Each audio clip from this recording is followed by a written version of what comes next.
are on the map. What's going on? How you doing? Chilling. How you feel? I'm good. How's tour been? Incredible. Incredible? Yeah, I'm blown away. Really? Why? Yeah. I mean, I didn't expect it to do as well as it's doing, maybe. Really? And someone was telling me that it's only been like 2 shows that haven't been sold out or something like that, Yeah, right? I think it's really just been Sacramento, maybe. Well, it was like added last Yeah, minute. it was a really late show. Right. But other than that, it's just cool. I went out on my other only headlining tour like 2 years ago, and that was only 10 cities.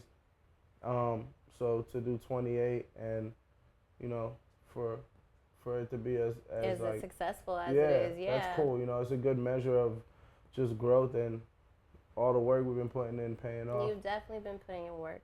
I wanted to ask you about Fiends. Yeah. Why Fiends? Is that what your like fan group, I guess, is called? Nah, that was like me and the homies before like I even rap.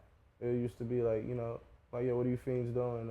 And it just kind of stuck. Yeah, exactly. It just kind of stuck. We always used to call each other that. So when it came time to me doing my music, it was a lot of the same guys I came up with that started taking over, like, getting my videos done or my management. Right. Or, we kind of became this loose little creative agency based around furthering my career. The clothing's dope. Thank you. Appreciate it. Are you in that? Like, are you creating everything pretty much? Yeah, we have a team of like graphic designers, but Nice. we pretty much make all the final creative decisions, yeah. See what happens when you got your iPhone connected to your computer? That's trouble. I don't do that. It's that is so trouble. bad. I know. I've gotten in trouble like that. Why? It's no good. Tell me about it. I need to know now so it doesn't happen to me.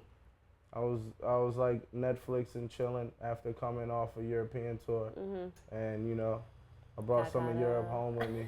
Oh shit! That's never good. It's never good, never good. So and you got caught ever up. since then, So I had keep them separate. Yeah, speaking of Europe, I had no idea you were born in Paris.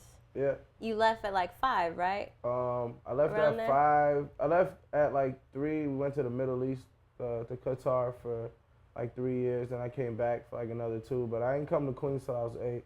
Why? I mean, sorry, I meant to say right. And I was like, why? Why didn't you go to Queens till you were 8? When you go back, do you still have family there and all that? A lot of my family's in Sudan and East Africa. Okay. I got a lot of family in the UK. Nice. I got family in France, family in the Emirates. What's your best memory from over there, would you say? My best memory? Just curious. It's a good question. I have a lot. They have really like delicious food. Like, really? Like sweets. I remember being a kid and loving the sweets. And like just like the smell of like, like a bakery. Like a pastry or something like that. Yeah, that smell is very, smells always stick with you. Oh, totally. I agree with you. Mean? So those memories are always good. It's like if I'm in downtown and I smell like Golden Boy pizza, it's like, I'm going to have to go get a slice now. Right. That type thing. It's that. That's the pizza out there. So Too High to Write, the tour, let's talk the album really quickly. I was curious just to ask you this because how do you pick songs? I know you have like probably a huge catalog, right. But how did you know like, okay, this one's perfect for Too High to Write, or like how do you even put them in order for that matter? I think you kind of know the ride that you want to take people on and the direction you want to take people, right? And then it's just about finding, I think, the most like concise and powerful and direct route, to take them on that ride. So the toughest part is usually having to cut off songs that you really love, but in the grand scheme of the whole sequence of the album, they just don't do it, It's like, I look at it like, almost how you want to control the energy of a crowd if you're DJing, you know what I mean? You want to control the emotions of your listener as they're going through an album. Totally. So I love how you started Too High to Write. Like I love that first record. Like I could, like that just sets the tone for me every time. Right. It's crazy. Like just the beginning of it, I'm always like, wait, go back. I like that song. Like go back. Appreciate that. So me all the time. So being that you had to like choose obviously a lot of songs for this album, could we maybe expect a mixtape of the songs that didn't make it? Yeah, I want to release some music. There's a few. I have a remix actually with Ab-Soul to Housewives that I'm getting ready to put out. Dope. Me and Ari Lennox, who's a vocalist on Dreamville, we're remixing Miles and Miles, which is a song on there. So there's a few records that I want to go back and sprucing up a little bit. Do yeah, something dope too. just keep giving the album more life and more energy, because it's just growing. You know, every day it's growing more legs. So no, yeah, definitely. I saw a tweet that you tweeted, and I was like, I was wondering like where your head was at. Imagine if you knew who you are. Right. Where did that come from? Like, because I feel like I say those type of things all the time, and I'm just like, yo, what? No, I was on a road trip. I forgot where we were. I might have been coming back from like Vegas or something crazy. One of those places where you really start thinking about life. It happens that way sometimes. And it really resonated with me. And then plus it's you know, especially now in life, like I find myself more confident than I ever been, you know, and obviously that comes with. Was that a struggle at one point for you? No, never like a struggle. Like I've always been generally a pretty confident person. Right. But I think like you got to start realizing like just how capable you are. That's tough, you know. And it's kind of like an avalanche. Once you do start setting goals and achieving them, like your confidence grows, you know. Right. Did Cole help with that at all?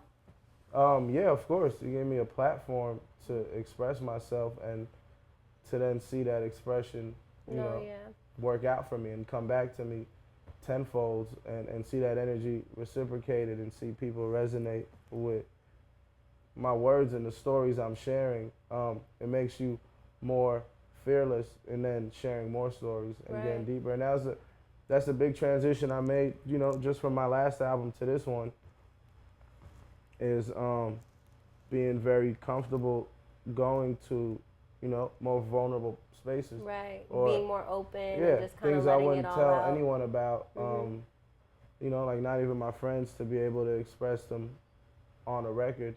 And, you know, that's probably done the most for my career as far as how I've noticed the music affect people and touch people.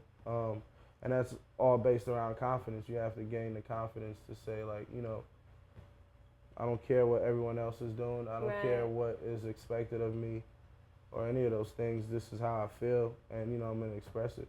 Definitely. When you had Too High to Ride done, when it was, like, ready to go, and you sent it to Cole, what was like, the first thing he said? Cole's a big fan of the album, man. Cole's always really, like, and like he was part of the whole process, so it's not like, you know.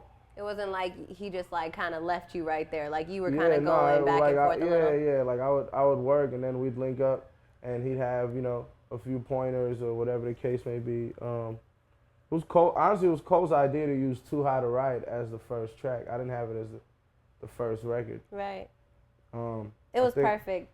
Yeah. That was a good one. Yeah, no, exactly. You know what I mean? It's good to have people you trust creatively around that can, because you know, you're working on an album for 2 years, you can lose track of taking just a step back and looking at the big picture and being like, well, you know, you have like 4 more songs now than you did when you committed to this song as your intro, you know, but you're just so stuck in it that like this song is the intro. Right. You know what I mean? It was cool, and I think the coolest part was he called me from like, I think he was like on some like safari in Africa on vacation. And he called you with a lion right next to you, like, yo, this what it is. He called me from out there, like, just like, you know, just really excited about the album and just saying a lot of great things about it. That's dope. Which was cool to hear, you know. It's he's definitely been an inspiration, and he's put a lot of you know, time, energy, and resources into helping the rest of us succeed. So it was just dope to hear. That's what I like about him. It's like, it's not all about him. You know what I mean? Like, when everybody's itching to hear something from him, but right now he's like letting y'all shine and like letting y'all do your thing and just killing it out there. Right. I think that's like, that's dope to have like a leader of the pack like that. For sure. Definitely. Man, well, good luck on the rest of the tour, man. Thank you. You're killing shit. Anxious to hear those hidden files if you ever drop them. No, they're coming. They're coming. We just got to get off road a little bit. You'll do it. I believe it. It's Gabby Diaz. We out.